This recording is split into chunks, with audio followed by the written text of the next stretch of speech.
finding himself in the desert. A secret agent named Anakato approaches a prison in the middle of nowhere. He gets asked for his code name, and the moment he gives it, the guard forces him to put out his cigarette.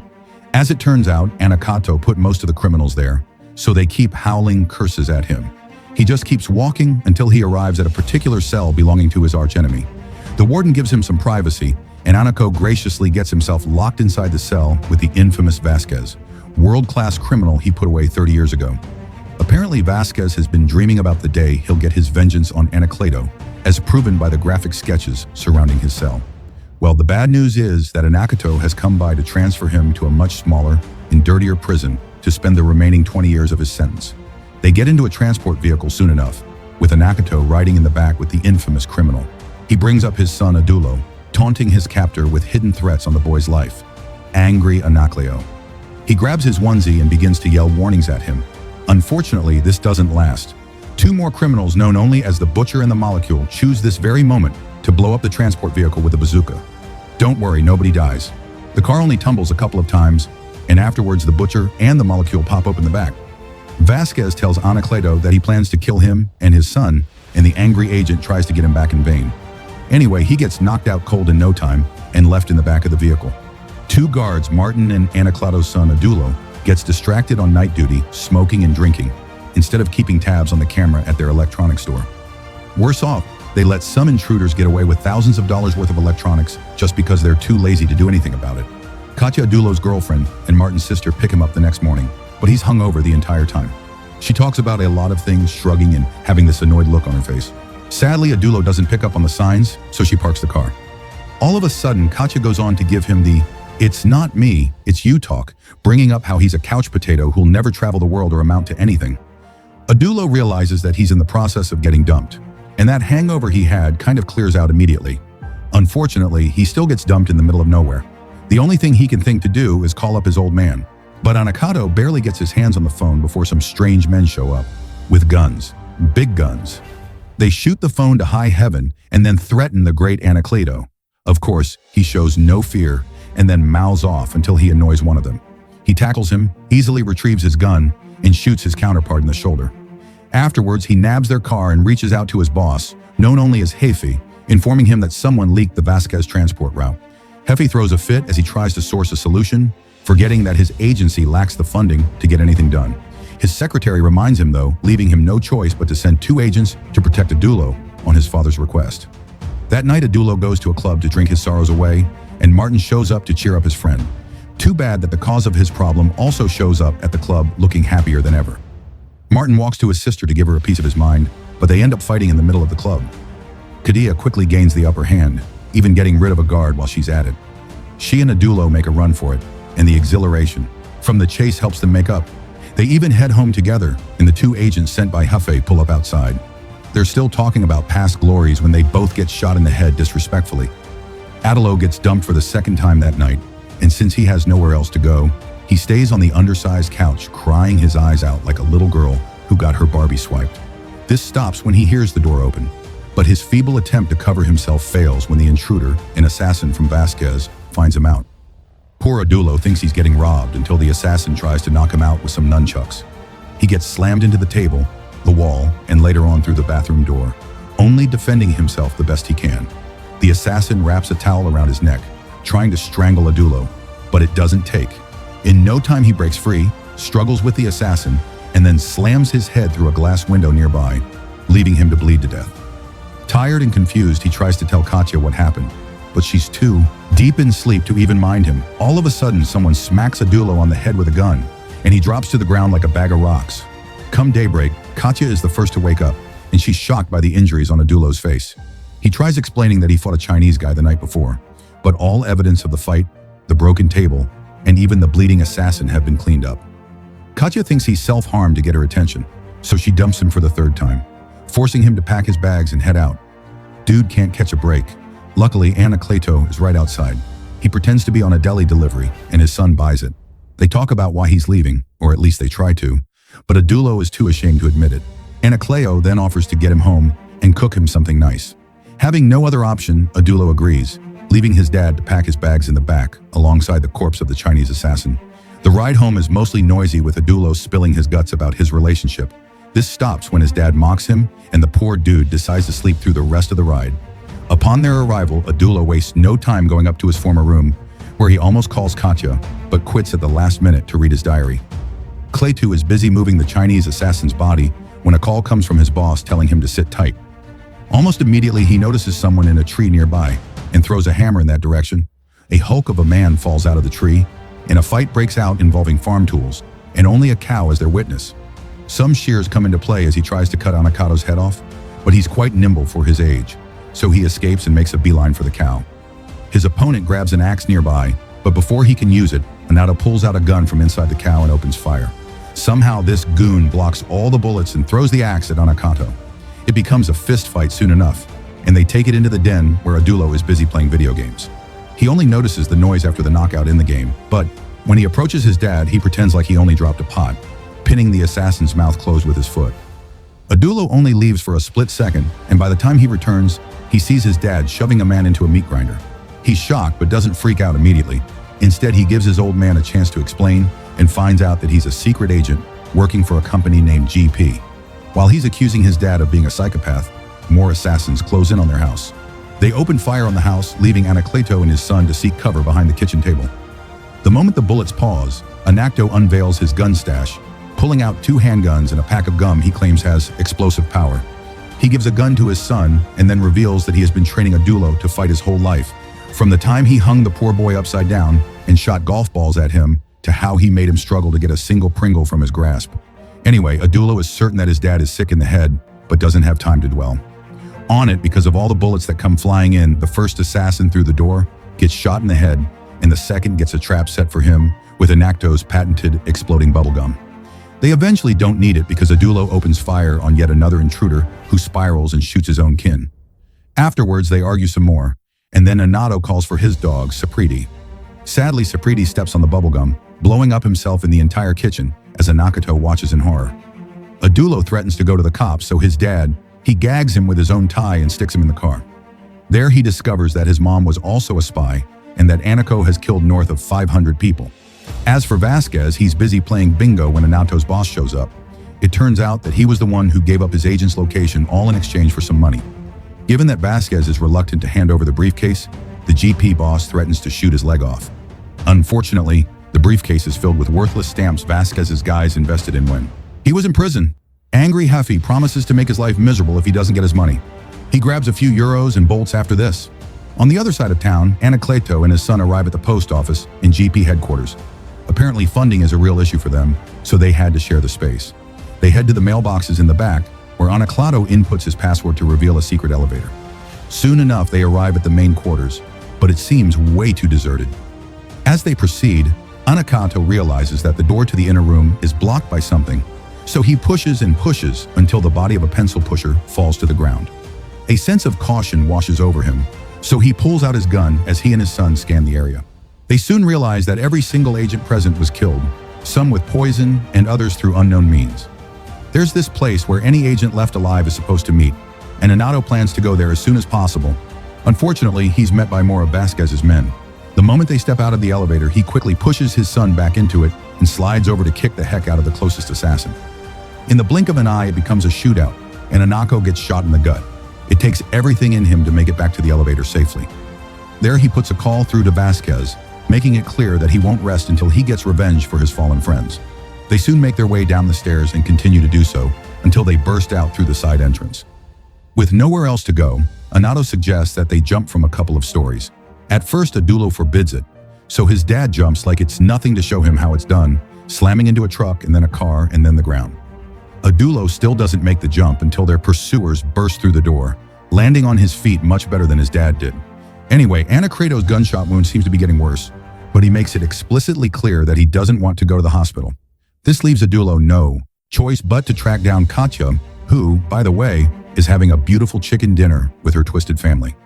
The interruption doesn't go as planned, seeing as she freaks out the moment she sees a bleeding Anakato at her doorstep. Adulo gives her the short version of things, and together they hurl his dad into Katya's bedroom. She tries her best to patch him up, but Anato won't stop bleeding. The more effort she puts in, the more he screams, making it seem confusing to her parents, who know nothing about his presence. Soon enough, Martin comes to the door and mouths off in an attempt to save his friend from going back to his sister. To stop all this nonsense, Katya pulls him into the room, and they explain everything to him. Mere moments later, Anako's cell rings, and Martin crushes it to dust, paranoid out of his mind and sure that the phone will be traced. Much later that night, Anakleto gets up for a smoke, and Katya joins him, using the chance to scold him for making his son so boring. On the other hand, Vasquez is pissed that no one on his crew is even competent enough to compile a cabinet. He snatches the manual and the key from the butcher and tries to do it himself. Obviously, he has no idea how to proceed, but a phone call comes just in time to save him the ridicule. Unfortunately, it's news about Anakato's location, so he orders both goons to go after him immediately, stupid beyond saving. They ask if they should compile the cabinet before leaving. Meanwhile, Adulo wakes up the next morning to see Katya's bed empty. He wakes her and Martin up in a frenzy, and together they go searching. For his father, eventually they find him sitting at the dining table with both of Katya's parents, having made them breakfast but fed them lies. He hands some fresh juice to everyone present, waits for them to take a sip each, and then reveals that he spiked the juice with truth serum. With this, he questions each of them about their affiliations. But it turns into something else as Katya and Adulo make it a therapy session for their relationship. Martin is the last to get questioned, and he admits to running over an old lady. He thinks he killed her, but his dad confesses that he's responsible. Apparently, he had gone to her place to settle things, but pushed her out the window instead. Ridiculously, the old lady had survived the fall and ended up at Katia's hospital, so she increased the morphine dose to put the last nail in her coffin. As the three of them bond over this twisted event, their mom casually reveals that she has been feeding Vasquez info for 2 years now. Worse off, she already told him about Anakato being at her place. In no time, they hear a vehicle screeching to a halt in front of the house and quickly make a run for it. The butcher and the molecule make their way up the stairs, burst down the door, and question Katya's parents about Anakleto's location. High on truth serum, her father spills everything, from how many bullets they have to the fact that they have no backup. After this, both goons waste no time chasing after them and firing bullets from above. Anatolio tries to shoot back, taking the chance to warn his son and the others to be safe. He then instructs him to meet at the North Station at 2 p.m. The race against time begins as all three make their way through the street, oblivious to the goon Vasquez had planted up front. In turn, the goon informs the others, calling them to come out immediately as Adulo and the others continue to run. Martin realizes that he's too unathletic to keep up, so he stops running altogether. Luckily, he's not the one they're after. After a few minutes of chasing and running, Adulo finds himself surrounded by about 6 goons, so he encourages Katia to make a run for it while he takes care of things. At the same time, a chef crosses his path with a cart of canned goods, and Adulo pays for the entire cart. Using the cans as weapons, he begins to throw them at his opponents, hitting some of them in their necks. Sadly, it doesn't keep them down for long. They get back up and begin to surround him again, leaving him no choice but to retire to his base training, screaming a war cry. Adulo begins to block multiple attacks at once, dishing out attacks of his own every chance he gets. After a while, he gets a hang of things, and bones begin to break. Too bad that he gets tased before he can finish anyone off. It's at this point that Vasquez shows up with a captured Katya, watching as Adulo loses consciousness. Meanwhile, Nanakato gets a chance to come up for air, only to run into Martin up front. They talk, but Martin has no idea where the others went, so they conclude that they must have gone to the rendezvous. Later on, Adulo regains consciousness at Vasquez's lair, tied back to back with his ex. He tries to talk his way out of harm by claiming that hurting him won't hurt his cold and heartless father, but Katia and Vasquez see this as cowardice. He then goes straight to asking about Anako's location, threatening to cut off his tongue if he doesn't tell him. Adulo actually considers selling out his father, and this gets Katya really mad. She begins to scream at him, claiming that he runs away when things are hard. The way Adulo sees it, he'll break under torture, so why go through it in the first place? The argument gets worse as their voices go up by octaves, irritating Vasquez in the process. The mobster stabs Katya in the eye to shut them up, and it works like a charm. The only downside is that Katya faints not because she was stabbed, but because she realizes that she may go blind because of it.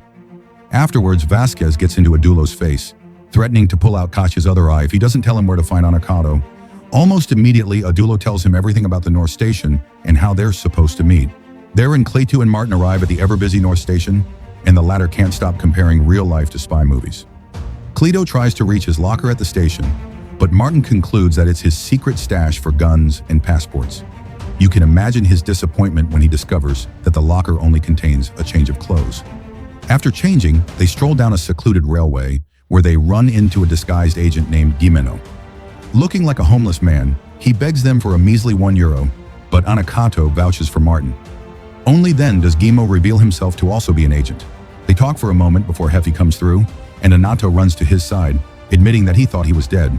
In turn, the boss assures him that all is well, adding that he has Adulo in a safe place. He approaches Gimio after this, but Anakato pulls a gun on him, informing everyone present that the boss has been in cahoots with Vasquez from the start. Hefe tries to paint Anakato as the enemy in Gimio's eyes, leaving the poor agent confused as to whom to point his gun at. In solidarity, Anakato offers his boss a deal. Tell him everything he knows about Vasquez, and he'll do all the killing. His boss still seems reluctant, so he shoots the man's hand, not caring about Kimo. It turns out that he swiped the cartridge out of Kimio's gun when they hugged earlier on, so he calmly returns it as he makes his way to his boss's side once again. Squatting beside him, Anakato wonders why Hefe would get in bed with the devil, and he reveals everything. You see, GP was going to be dissolved, and the boss needed a way to keep them relevant. He thought that letting Vasquez roam the streets would leave the government no choice but to keep them in business. A stupid plan, but one he thought would be effective. He leaves the boss in Gimeno's care and opens a secret compartment where multiple guns were hidden. Excited, Martin grabs a Beretta and pretends to be Bruce Willis. I've not seen all of his movies, but I'm certain he didn't shoot himself in the foot. Well, Martin did. Hearing a scream from the main hall, he and Anakato makes their way back. They meet at the station getting evacuated, and Katya and Adulo have bombs strapped to their chests in conjoined vests. Then a little kid drops by to hand Ano a phone. Vasquez happens to be on the other side of the line, and he admits that the bomb consisting of liquid plutonium in GMA-2 will explode in 1 hour. He brags about how it'll take out everything in a 500-meter radius, adding that it's synced to Adulo's heart. This way, Anacleto will have to kill his son to deactivate it. They move to a more secure location within minutes, and Anacleto calls in the bomb squad. Sadly, they don't see any other way to deactivate it, so they push Martin out, leaving Anacleto alone with Adulo and Katya. He and his son have a heart-to-heart where Adulo points out that neither James Bond nor Jason Bourne ever had kids for a reason. He really lets his Anacleto have it, but his old man rebuttals with a beautiful anecdote about how he's been scared only twice in his life. The first was when Adulo was 4, and he got a life-threatening allergic reaction to a peanut. The second is right now another life-threatening experience. While they bask in this bittersweet moment, Anacleto has an epiphany. He rushes to the control room where Martin and the others are watching, asking them to help him out. At this point, Adulo has only 4 minutes left, so his dad does everything possible to get a bag of peanuts and some antihistamine. With less than 2 minutes left, he hands over the bag of chips to Aldo and explains how the plan will work. A frantic Katya reminds him that there's no other option, so Adulo gulps down peanuts like a starving elephant. In mere seconds, his face begins to swell, followed by his throat and then his hands. Sure that he'll die, he makes his father promise to cremate his body, but Anakato refuses to leave that to chance. Luckily or unluckily, Adulo's heart gives out with 57 seconds left on the clock, and immediately this happens. Anato alerts Kadia. He injects the antihistamine into his son's neck while she takes off the strap and helps him. Lay Adulo on the ground. They try everything from CPR to heart massages. Worry was evident on Anakato's face at the thought of losing his only child. He's so engrossed in bringing him back to life that he slams his bald fist on the poor boy's chest like he's banging on a door. He has no idea about Adulo already breathing until he yells that his dad is going to break his ribs. Although he's too tough to show it, Anacleto is nothing if not relieved to see him alive. Adulo, Katya, and Martin hold hands in kumbaya, but Anacleto can't rest until his arch-enemy, the evil Vasquez, is taken down. It's at this point that they realize Vasquez never really left. He was disguised as a member of the bomb squad this whole time. Ana arms himself and runs after his opponent, and his son opts to follow him. Katya then bids him goodbye, much to her brother's disdain. He comes in contact with his dad soon enough and gets handed 2 machine guns. They stealthily approach the parking lot, where they see Vasquez chatting up the butcher and the molecule. Adulo mindlessly opens fire on them, screaming like Arnold Schwarzenegger in The Terminator.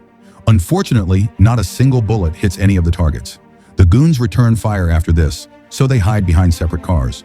Anacleto hands his son another gun, with which he shoots the molecule like an expert marksman. After this, they go back to hiding from the butcher. Adulo suggests that they obtain a getaway car, and his dad runs over to where the keys are kept. For some reason, he grabs a bunch of them, hiding beneath a nearby table.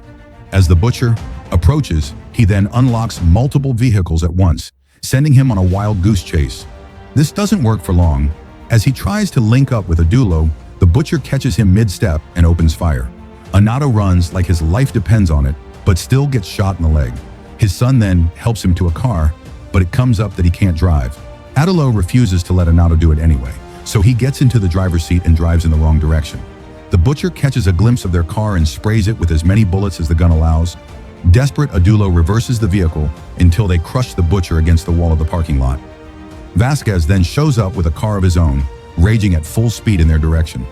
Adulo tries to escape, but his seatbelt gets stuck, leaving his dad no choice but to shoot the belt free. Without thinking, Anako dives into the vehicle just to push his son to safety. Vasquez then crashes into the car with him in it. Afterwards, Adulo manages to pull his dad out of the wreckage and encourages him that everything will be okay. His eyes heavy with regret, he just cradles his father on his lap as he goes pale with a piece of car iron sticking out of his stomach. In his last moments, Anacleto admits that everything he did was to try and make his son stronger. He even says he's proud of him and apologizes for any way he failed his son. He heaves his last breath after this, and his eyes become lifeless. Silence fills the parking lot as Adulo struggles to steel himself, and after taking a moment, he retrieves the gun from his father's cold grip. Determined to finish what he started, he goes in search of Vasquez immediately, but the mobster had already escaped the car.